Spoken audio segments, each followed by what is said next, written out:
Welcome to STEAM Powered, where I have conversations with women in STEAM to learn a little bit about what they do and who they are. I'm your host, Michelle Ong. My guest today is Stephanie E. Suarez. Stephanie is a PhD student at the University of Houston and is also a National Science Foundation Graduate Research Fellowship Program Fellow. She specializes in geochemistry and geochronology and works with both terrestrial and extraterrestrial materials, or rather, Earth and space matter. Join us as we talk about being a first-generation college student, makeup, geological dating techniques, and volcanism on Mars.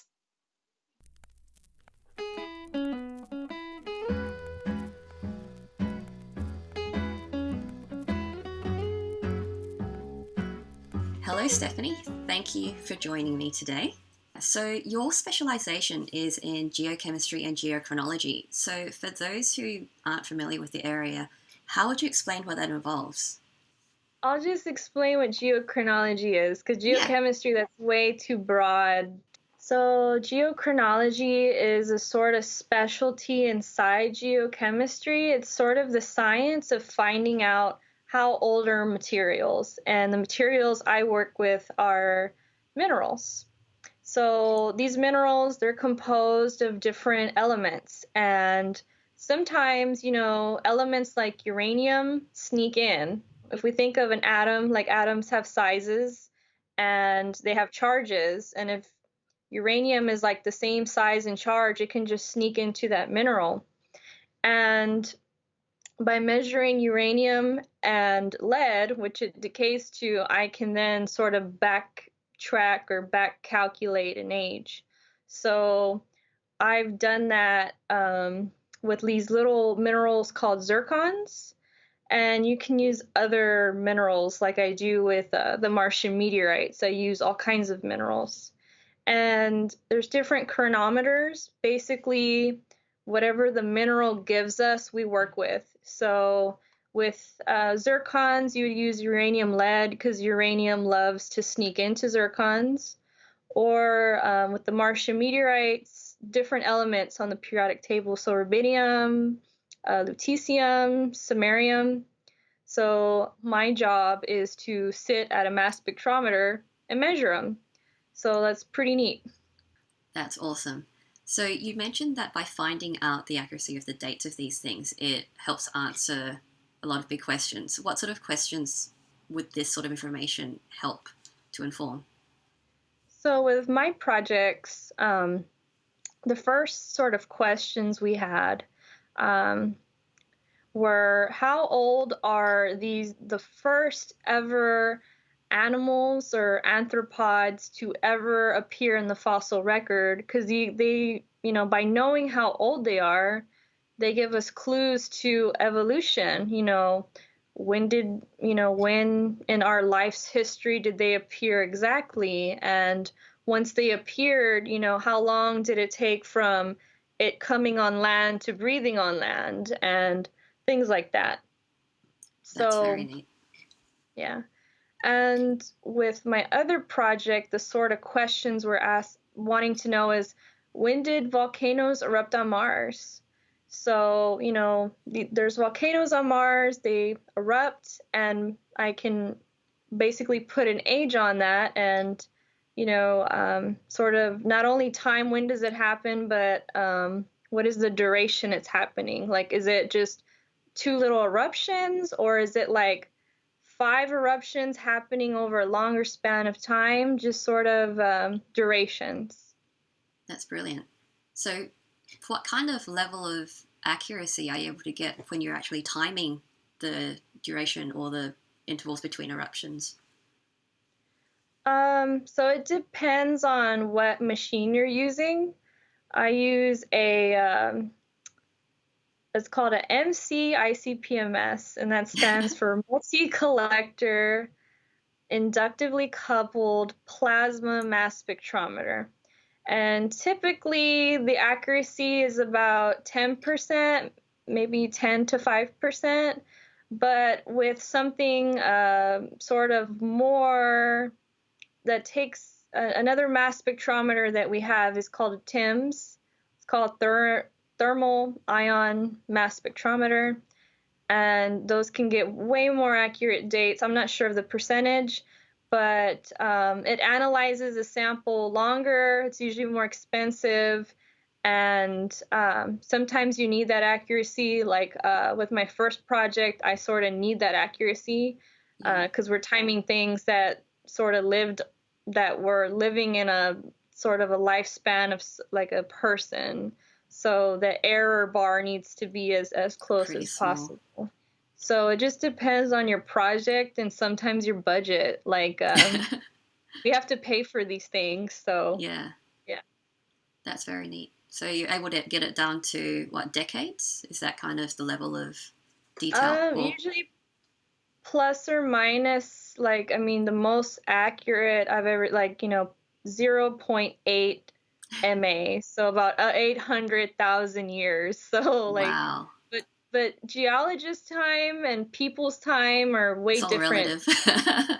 Way, way different. So for me, if I see, plus or minus 10 million, I'm like, oh, that's pretty good. That's And amazing. someone's like, that's a difference of 10 million years. I'm like, no, that's excellent. That's really good. Like, it's a science that's like improving. Geochronology really sort of, the origins somewhere around the 70s, 80s. That's when commercially we could start buying mass spectrometers.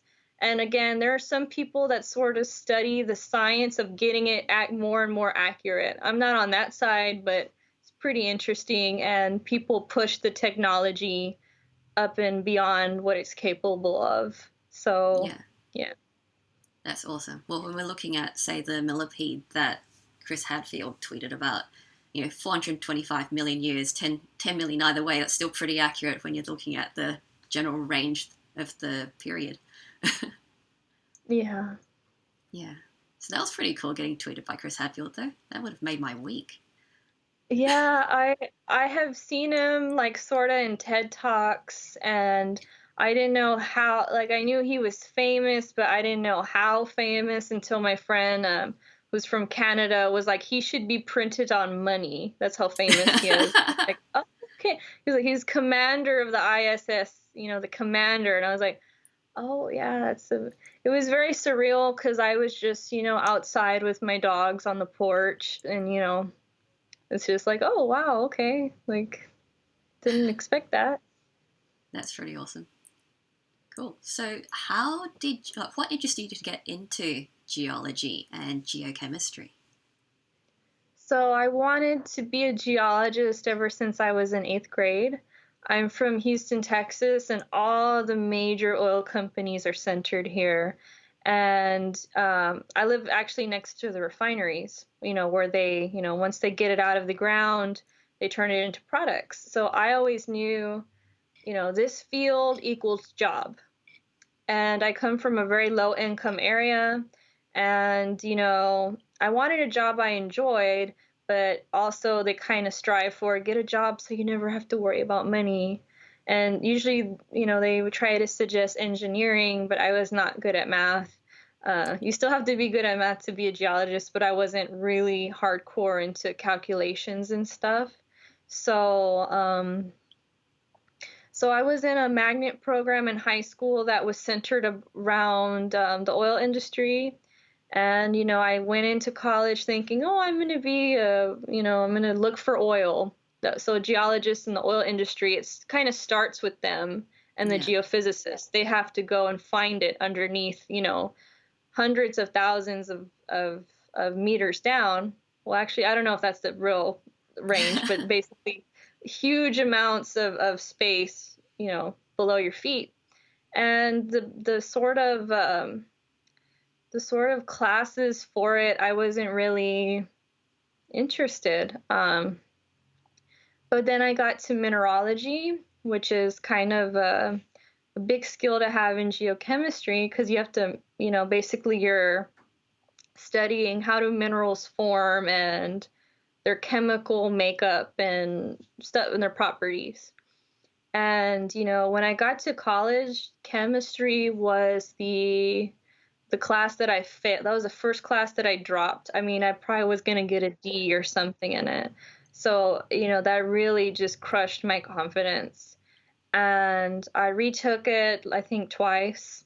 Like I retook it once and it was a C, and I wanted to get better. And then, I get all caught up, and then I finally get to take mineralogy, and I was like, why wasn't it taught to me like this the first time? So that's sort of my success story, that I failed chemistry, and now I get to measure isotopes for a living. So I was able to bring it back, but it's just very surreal because I hated it at first, because I hated failing, and then Yeah, I end up doing it for a living. that's amazing.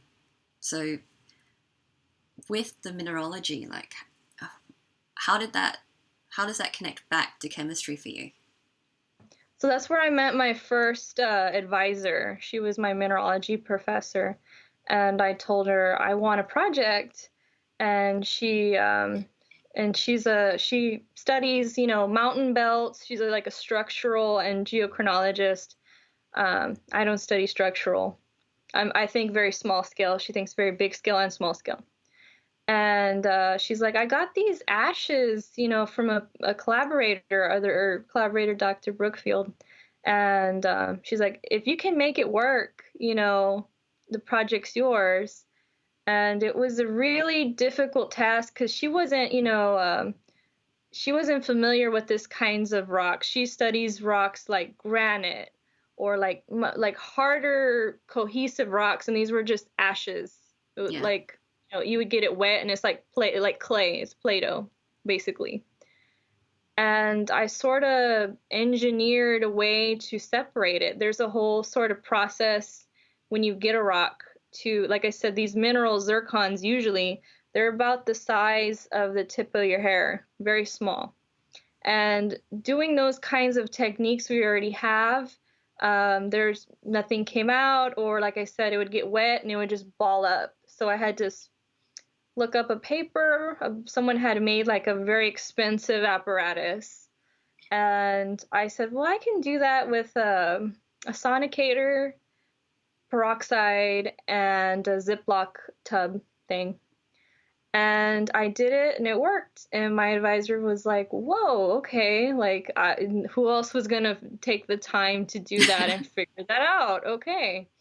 And that's when we started getting data and started getting published. I got published as an undergrad. It's brilliant.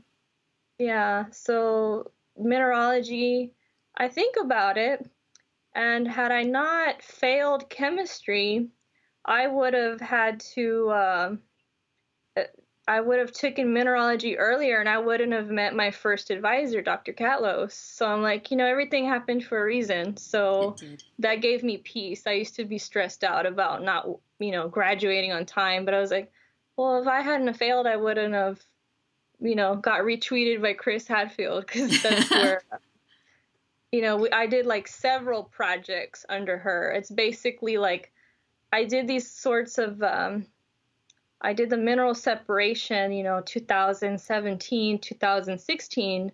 So it's like, publishing takes time, and it's Mm-hmm. slowly getting out. So, Yeah.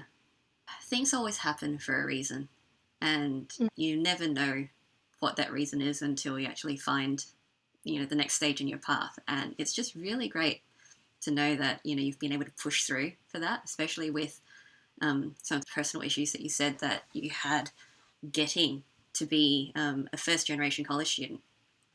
yeah. Yeah. So, I'm from Houston, Texas, and I grew up, culturally as a Latina. I mean, you see me and you see like I'm very pale and whatnot, but I never even met anyone who was white until I got to college. My high school was 97% Hispanic. So I get to college, and that was a huge culture shock, just being like, what? There's, all kinds of people. Oh my God. And, even though you're in Houston, which is one of the most diverse cities, you're very segregated. So, I had no idea. And then, sort of, I was on a full ride, but, the pressure of, it's conditional.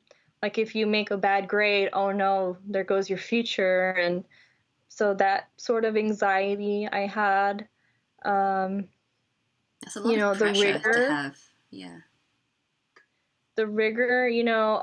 even though I was in AP classes, I just felt like very unprepared just for the rigor and the like soft skills of studying. In high school, I just showed up and got an A, but I never had to like super buckle down and work for it.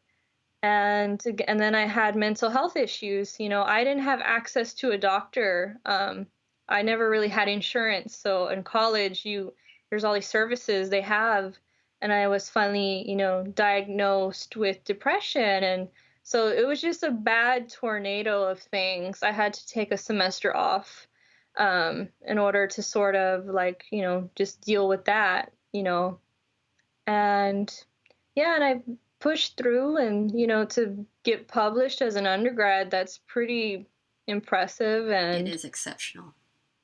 yeah, so those were the things I really struggled with initially when I first got to college. So what sort of things did you do to keep you going during that tough period? Because there's such a lot of pressure, financial pressure, academic pressure, having to adjust to an entirely new environment. So with all those struggles, what did you do to keep going? Well, at first I was sort of reclusive. I didn't really trust anyone. I biked a lot. Biking really helped me. I was so fit back in Austin because I would bike to work, bike to school. I sort of just did my own thing till sophomore. Yeah, like third year. Like I didn't really start coming out of my shell until third year of college. That's when I started making friends and saying, "Oh my God, you're struggling with this class too." Um, I didn't really like freshman year. I was just too worried about even staying in college. So, just finding supportive people and in all aspects, not only like, you go to college, there's staff there, there's faculty there. It's like a whole little hierarchy of people. So I sort of found the good people. I found my advisor, my previous advisor.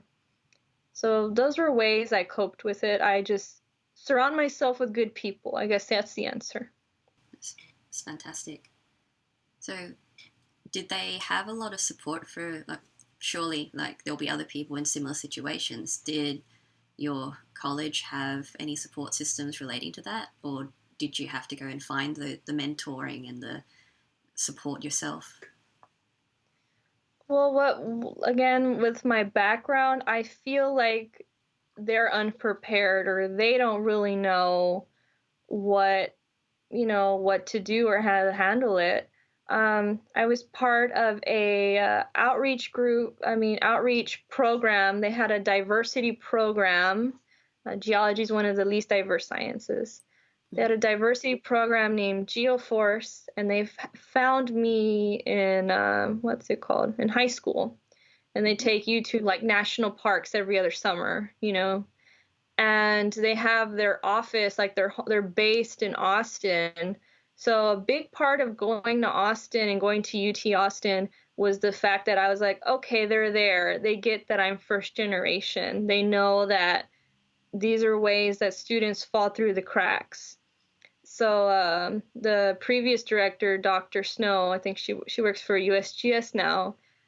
She was a good mentor in helping me navigate this stuff. Like first gen students, there's a lot of times where just you don't know like you don't want to fall into like social faux pas, or you don't want to you're like, oh, how do I drop this class, or what do you mean I had a one-time exception and I didn't take it, kind of things. Just little things that but it's not really explicitly told to you unless you had a parent that went to college. Yeah. So I'm glad I had them who specifically were there to not only recruit students in, but to keep them there. Yeah. Yeah. Yeah. That's one of the things that I found at university as well. There's not just in tech, but still applicable mainly for my school, which is computing. I did computer science. And we had a lot of retention issues. People would be dropping out left, right, and center from in the first year. And it was pretty tough trying to get people to keep going because the courses were different, the environment was different. Some people had no idea how to come out of high school and into a university environment where you have to do more independent learning. And there would have been people as well who were first generation students, but there wasn't much in the way of support or mentoring available to help get people past that first stage of, oh my God, uni. So yeah, it's really important to have those sorts of programs just to show you the ropes and teach you the things that you don't know that you don't know. So it's great that you've got programs like GeoForce to help people with that. So the work that you're talking about with the rocks on Mars and the volcanism, is that part of your doctoral studies? Yeah, it was my master's and it's continuing on to be my PhD because I stayed with the same people and stayed in the same program. That's great. So with the volcanism, the work that you're doing with the millipede, that gives us a better idea of evolutionary timelines and the way that, we're getting all our different life forms that we have today. What sort of information can we get from the volcanism on Mars? Not only when I study Martian meteorites is it telling me about the volcanism on Mars, it's telling me about Mars's insides. Mars doesn't have plate tectonics. It was a planet and it formed and it just, not, there's no tectonic, there's no recycling like with Earth. We don't, we do have some, older bodies, but, we have much younger land. A Mars that doesn't know. Also, we have the largest volcanoes on Mars too. So to know about, that in and of itself is pretty interesting. But again, I study sort of the insides of Mars too. So, these volcanoes tap into the mantle. So the mantle is, one of the layers of a planet. And, it's kind of like a lava lamp. There's, blobs going up and down. And this is where it ties back to the chemistry. Some elements love to just escape. They're called incompatible elements. And some like to stay. So we start developing all these hypotheses of how did Mars form and how is it interacting inside. And, in addition to the whole volcanism story, I think I'm more interested in the mantle part. So one, it's giving us, mantle dynamics of another planet. It's giving us, how did planetary formation, how did Mars form in the beginning, and what, these are our only pieces we have so far. We supplement it with rovers, but rovers are built, sort of compact for a reason. You can't send, my machines up there. Yeah. So, the best we can do is get as much information as we can here on Earth with these awesome machines that we have that are, much better. So, yeah. I can tell about the particular project I'm working on.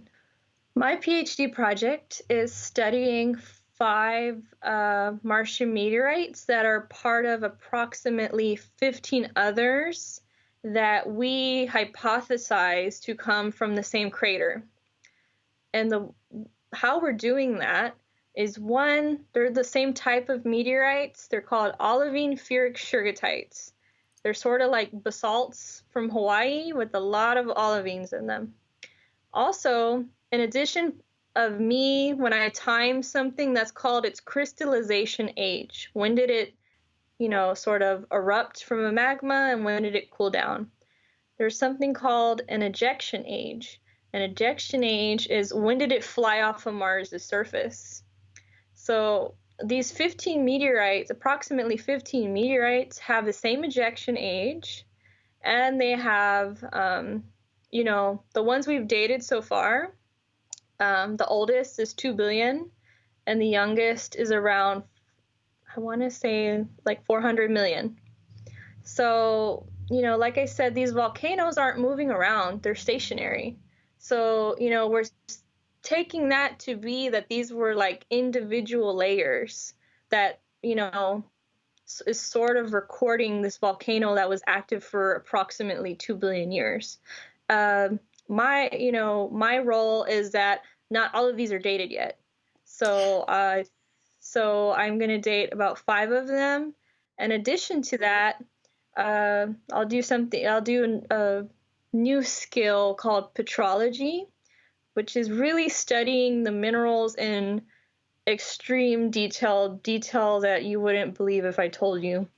We make thin sections of these rocks and we put them in other machines and we look at the elements, but basically what this sort of data is telling us was sort of the story of right before it erupted. Like, did it sort of cool down at first and form bigger crystals and then erupted, or were there several chambers? That sort of part I'm not an expert in, but that's what a skill I'll be developing. That's awesome. So Yeah. just learning about what happened right before ejection, just teach us more about how volcanoes work. Yeah, I think terminology they say is the plumbing system, the volcanic plumbing system, like so. So one part of the story you're getting is what sort of plumes, like I said, like a lava lamp, where are they tapping into? And when it's coming up, again, does it sort of chill out here in another little cavern before it erupts? Or did it interact with another type of meteorite we're seeing? So we just have, it's pretty crazy what we're doing. It's like if, someone gave you a piece of Hawaii from Earth and another piece from Canada and say, here, make a story. Tell us what you know. It's insane. Nice. Basically, we have, I think, approximately 200 Martian meteorites, and we find Wow. more and more. But, like, if I gave you a pile of rocks and say, okay, tell me as much as you know about this planet, it's a huge endeavor. It I can't, is. yeah. Amazing scope. That's very cool work though. And is it still using the same sorts of techniques that you are using with the zircons, or are you working on other techniques? So yeah, with these sorts, again, we work with what does the rock have in it, and these sorts of rocks don't have zircons, but what they do have are different minerals: olivine, pyroxene, oxides, plagioclase, and what we do is we create something called an isochron. It's basically, simple y equals mx plus b, and the slope of it is the age. Wow. And to make this line, we measure each of these minerals because these elements like to partition in different sorts of proportions. And over time, they decay. So it starts off as a single line of each mineral with different proportions, and then it, becomes a slope. Yeah. So that's sort of what I'm doing here in Houston. Separating out these minerals, and again, using this time, I melt the minerals. I sort of dissolve them. In my first experiment, I was just zapping them with a laser beam.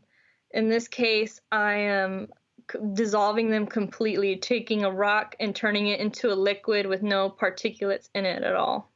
Wow. So it's way different. That's why I'm glad I did the master's. There's always a debate here in the U.S. about, oh, should I just go straight into my PhD or do a master's? And my advisor here was like, do the master's. And I said, are you sure? And he said, yes. So I did it, and I'm real thankful I did it because it's a lot. It's a lot to learn. Yeah. I had never really worked in a hardcore chemistry lab before till I got here. And I'm real grateful for my lab manager, Dr. Ryder, who trained me and taught me everything and was very patient with me. So why would you not, or what reasons do people have for not doing a master's first? I don't know. One, universities just don't like to put money into people that are just going to go to industry. Usually, if you have a 2-year degree, you're going to go into industry, versus if someone gives you a pile of money and you sort of contribute back to academia. I don't know. It's just becoming more and more common that they're not funding masters. Um, I don't know. To me, it's like, I think it's kind of better if you just like, what if PhD is a huge commitment, like It is. average 6 years. I think it's pretty cool to just do 2 years, and if you say, this isn't for me, and you can just leave. So Yeah. At least you yeah. get a taste for it first before you commit to the full 6. Yeah.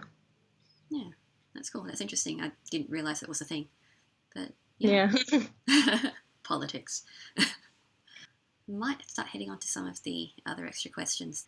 So, what hobby or interest do you have that is most unrelated to your work?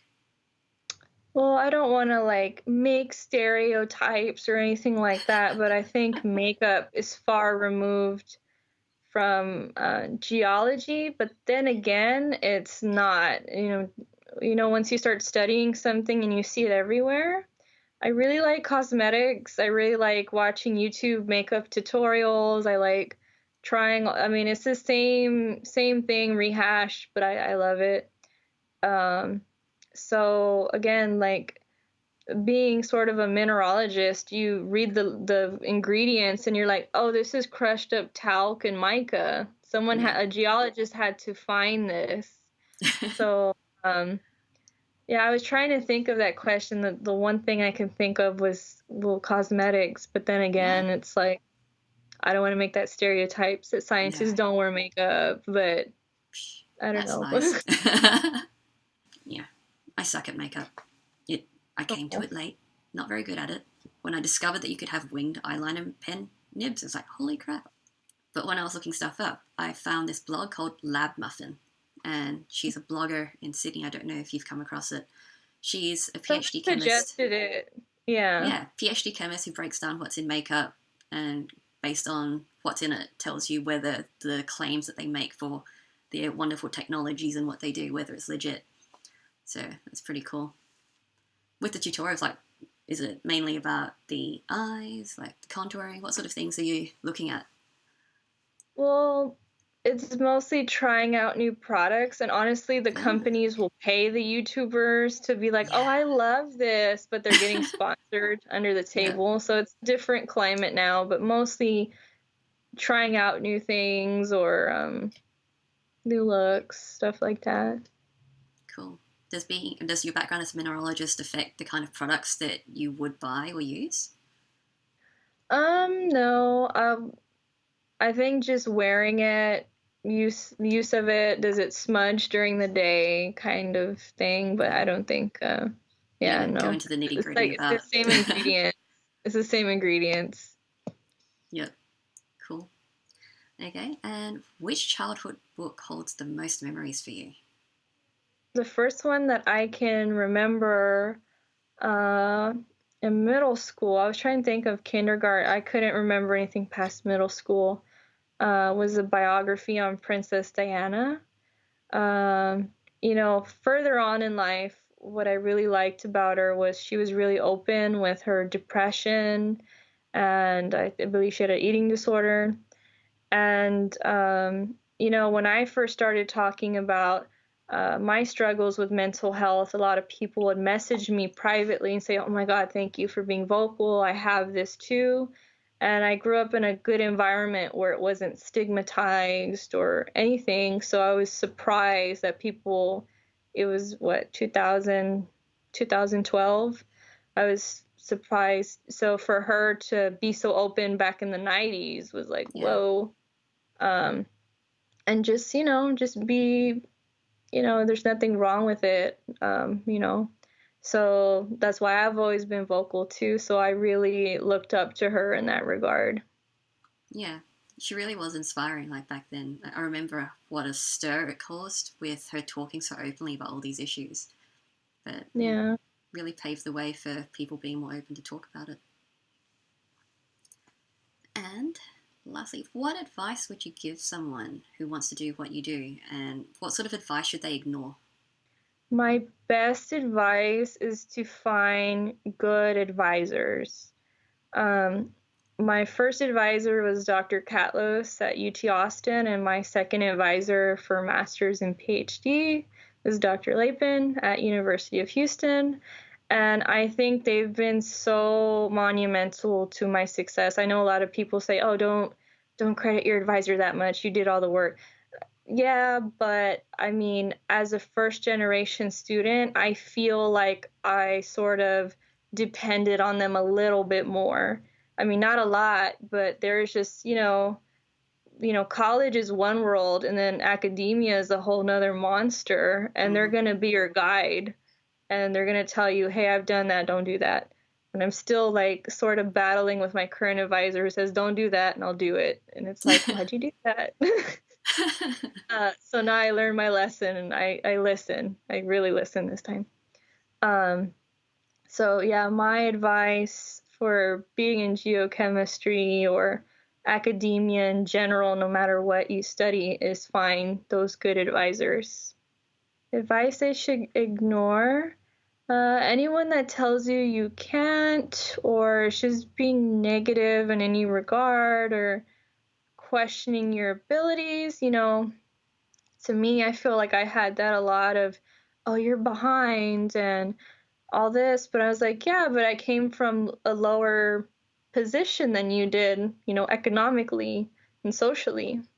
So I would just ignore any naysayers or negative. Like, you're there because you're interested in something. And for whatever reason, there's going to be a lot of bitter people that just want to talk down to you. I don't know why. I don't know, but just ignore them and be with the good people. Yeah. So, tough question. How do you find the good people?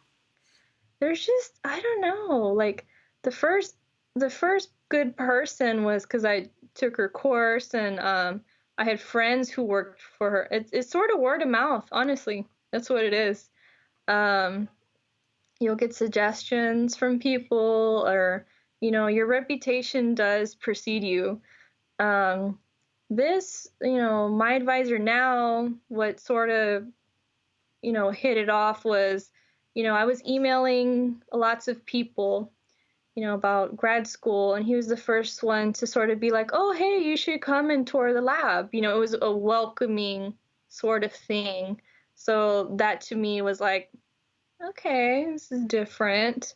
And I don't know, you just sort of click with someone, you know? Get a That's connection. It's unexplainable. You just Yeah. click with advisors. Yeah. You just build a rapport just by talking to them. Yeah. It's great. Well, it's excellent advice. Okay, well, thank you so much for speaking with me today, Stephanie. It has been a real treat to learn more about you and what you do. And yeah, and also really inspiring to hear a bit about your personal journey as well. And I hope that it helps others get to where they want to be by hearing your story. So thank you. And if people want to find out more about you and your work, how can they reach out? I'm really active on Twitter. I guess my handle will be linked below, but it's geologist Steffi. Mm-hmm. And or they can find my email address if they're not acquainted with social media. I know not everyone is, so. Yeah, great. I'll link those in the show notes. Okay, well, thank you again, and really Thank you appreciate for you taking inviting the me. time. Oh, absolutely. Loved having you on. Okay, thank you. I really appreciate Stephanie sharing her journey to academia with us and explaining her work. It's been great to learn how geochronology can teach us more about the evolution of life on Earth, and how volcanism on Mars can give us more information about how planets are formed. If you'd like to learn more about Stephanie and what we discuss on this show, or to connect with us, please visit the Steam Powered website at steampoweredshow.com. You can also reach out to Stephanie on Twitter at geologiststeffi, that's geologist S-T-E-P-H-Y, and also via email, which I'll include in the show notes. If you enjoyed this conversation, please let me know. Subscribe to this channel, leave a comment below, and share this with your geeky and geek-curious friends. You can also find out other ways to support Steam Powered by going to steampoweredshow.com/support. Thanks for watching.